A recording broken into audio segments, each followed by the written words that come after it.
بسم اللہ الرحمن الرحیم۔ السلام علیکم ناظرین، آج کی ویڈیو میں ہم آپ کو سنائیں گے واقعہ اصحاب الفیل یعنی ابراہہ کا خانہ کعبہ پر حملہ۔ تاریخ اسلام کا ایک نہایت عظیم، عبرت انگیز اور قدرت الہی کی نشانیوں سے بھرپور واقعہ ہے۔ یہ واقعہ رسول اکرم صلی اللہ علیہ وآلہ وسلم کی ولادت سے کچھ ہی عرصہ پہلے پیش آیا، اور اسی وجہ سے عربوں نے اس سال کو عام الفیل یعنی ہاتھیوں کا سال کہا۔ اس واقعے نے نہ صرف اہل عرب بلکہ پوری دنیا کو یہ واضح پیغام دیا کہ خانہ کعبہ صرف پتھروں کی ایک عمارت نہیں بلکہ یہ وہ گھر ہے جس کی حفاظت کا ذمہ خود اللہ رب العزت نے لیا ہے۔ یمن اس زمانے میں حبشہ ایتھوپیا کے زیر حکومت تھا۔ حبشہ کا بادشاہ نجاشی ایک طاقتور حکمران تھا جس نے یمن پر اپنا ایک گورنر مقرر کیا جس کا نام ابرہہ بن سبال شرم تھا۔ ابرہہ ذہین مگر مغرور اور ضدی شخص تھا۔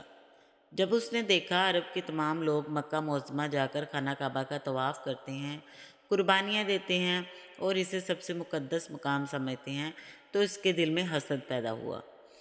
وہ چاہتا تھا کہ عرب کے لوگ صنعاء یعنی یمن کے دارالحکومت میں آ کر عبادت کریں۔ اس نے اپنی حکومت کو مضبوط بنانے کے لیے ایک عجیب منصوبہ بنایا۔ اس نے صنعاء میں ایک شاندار سونے، چاندی اور قیمتی پتھروں سے مزین کلیسا تعمیر کروایا۔ یہ کلیسا اتنا عظیم اور خوبصورت تھا کہ عرب کے لوگوں نے ایک عمارت کبھی نہ دیکھی ایسی۔ اس کا نام اس نے الکلیس رکھا۔ ابرہہ نے عرب کے قبائل کو پیغام بھیجا کہ وہ خانہ کعبہ جانے کے بجائے اس کے بنائے ہوئے کلیسا میں حج اور عبادت کیا کریں۔ اس کا مقصد یہ تھا کہ عرب کے لوگوں کے دلوں سے مکہ کی حرمت ختم ہو جائے اور اس کی توجہ صنعاء کی طرف ہو جائے، لیکن اہل عرب کے دلوں میں خانہ کعبہ کی محبت رچی بسی ہوئی تھی۔ وہ اس گھر کو حضرت ابراہیم علیہ السلام اور حضرت اسماعیل علیہ السلام کی قربانیوں کی یاد سمجھتے تھے، اس لیے کسی نے بھی ابرہہ کی بات کو قبول نہ کیا۔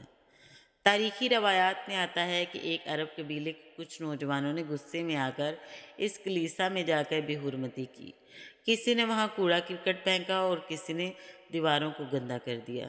کچھ نے وہاں آگ لگانے کی بھی کوشش کی۔ جب صبح ابرہہ کو یہ خبر ملی تو آگ بگولا ہو گیا۔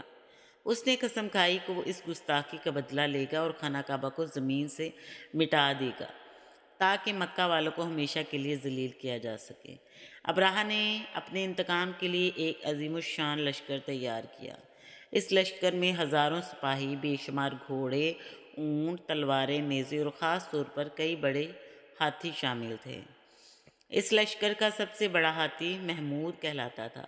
اس وقت عرب میں ہاتھیوں کو دیکھنا ایک حیرت کی بات تھی، کیونکہ جزیرہ عرب میں ہاتھی عام نہیں تھے۔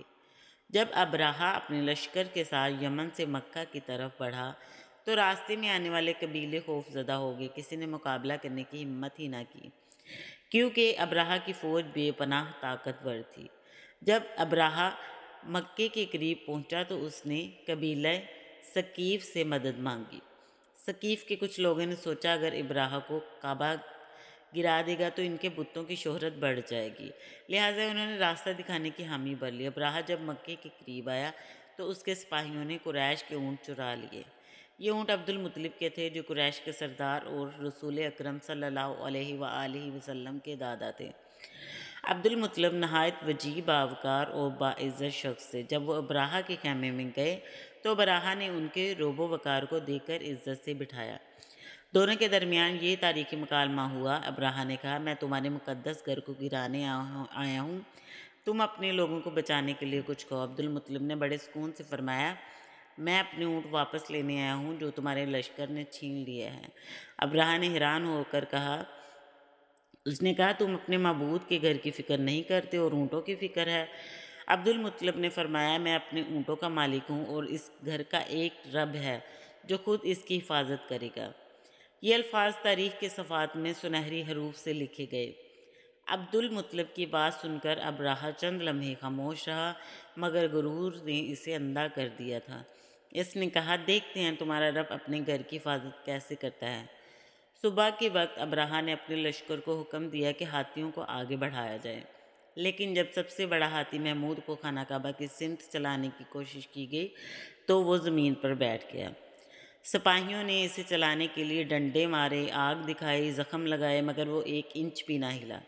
جب اسے یمن کی سمت موڑا گیا تو وہ کھڑا ہو گیا، لیکن جیسے اسے مکہ کی سمت کیا جاتا وہ پھر بیٹھ جاتا۔ یہ اللہ تعالیٰ کی قدرت کا پہلا مظاہرہ تھا۔ اسی دوران آسمان پر ایک عجیب منظر ظاہر ہوا۔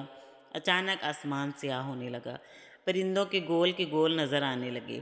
یہ چھوٹے چھوٹے پرندے تھے جنہیں قرآن میں طیرن ابابیل کہا جاتا ہے۔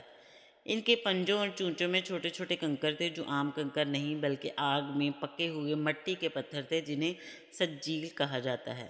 یہ ابابیل کی فوج در فوج نیچے اترے اور ابرہہ کے لشکر پر پتھروں کی بارش کر دی۔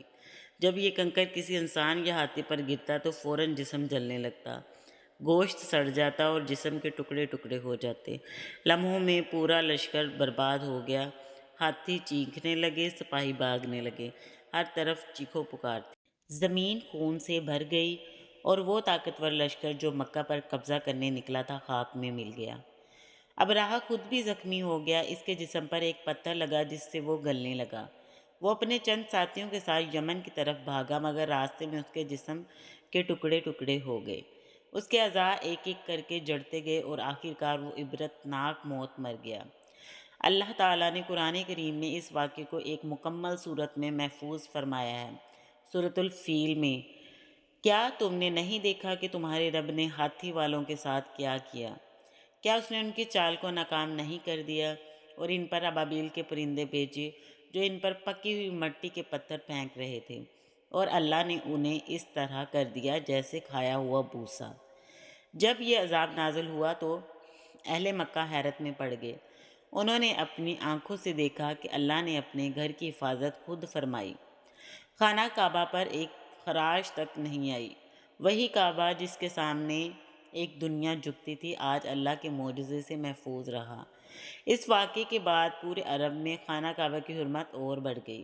سب کو یقین ہو گیا کہ یہ گھر کسی انسان کے بس کی بات نہیں کہ اسے نقصان پہنچائے۔ اسی سال رسول اکرم صلی اللہ علیہ وآلہ وسلم کی ولادت ہوئی۔ گویا اللہ نے اپنے محبوب کے آنے سے پہلے دنیا کو یہ دکھا دیا کہ اب زمین پر اللہ کی سب سے عظیم نشانی ظاہر ہونے والی ہے۔ ابرہہ کی تباہی اور خانہ کعبہ کی حفاظت محض ایک تاریخی واقعہ نہیں بلکہ یہ اس بات کی ابدی یاد دہانی ہے کہ اللہ جب کسی چیز کی حفاظت کا ذمہ لیتا ہے تو دنیا کی کوئی طاقت اسے نقصان نہیں پہنچا سکی۔ ابرہہ کا انجام دنیا کے تمام ظالموں اور مغرور بادشاہوں کے لیے کھلی تنبیہ ہے۔ اللہ نے ننھے ابابیل کے ذریعے ایک طاقتور لشکر کو نیست و نابود کر دیا۔ اس سے یہ سبق ملتا ہے کہ طاقت، لشکر، ہتھیار یا دولت انسان کو محفوظ نہیں رکھ سکتے۔ حفاظت صرف ایمان اور اللہ پر بھروسے میں ہے۔ خانہ کعبہ آج بھی ویسے ہی قائم ہے جیسے اس وقت تھا، اور اس کی حرمت تا قیامت قائم رہے گی۔ اللہ نے دنیا کو یہ دکھا دیا کہ اس کا گھر، اس کا دین، اس کے محبوب صلی اللہ علیہ وآلہ وسلم کی عزت وہ خود محفوظ رکھتا ہے۔ جو کوئی اس کے مقابلے میں آتا ہے وہ اس کو اسی طرح نیست و نابود کر دیتا ہے جیسے ابرہہ اور اس کے لشکر راکھ میں تبدیل ہو گئے تھے۔ تو ناظرین، اس واقعے سے ظاہر ہوتا ہے کہ اللہ تعالیٰ جس کی حفاظت کا ذمہ لیتا ہے اللہ پاک اس کی حفاظت خود ہی کرتا ہے۔ تو ناظرین، امید ہے کہ آپ سب کو یہ ویڈیو پسند آئی ہوگی جس میں میں نے بہت ہی پیاری انفارمیشن دی ہے جو کہ نبی پاک صلی اللہ علیہ وسلم کے ظہور سے پہلے کا واقعہ ہے۔ امید ہے کہ آپ کو پسند آئی ہوگی۔ ویڈیو کو لائک کر دیں، چینل کو سبسکرائب کر دیں اور بیل کے آئیکن کو پریس کر دیں۔ دعاؤں میں یاد رکھیے گا۔ ملیں گے اگلی ویڈیو میں۔ اللہ حافظ۔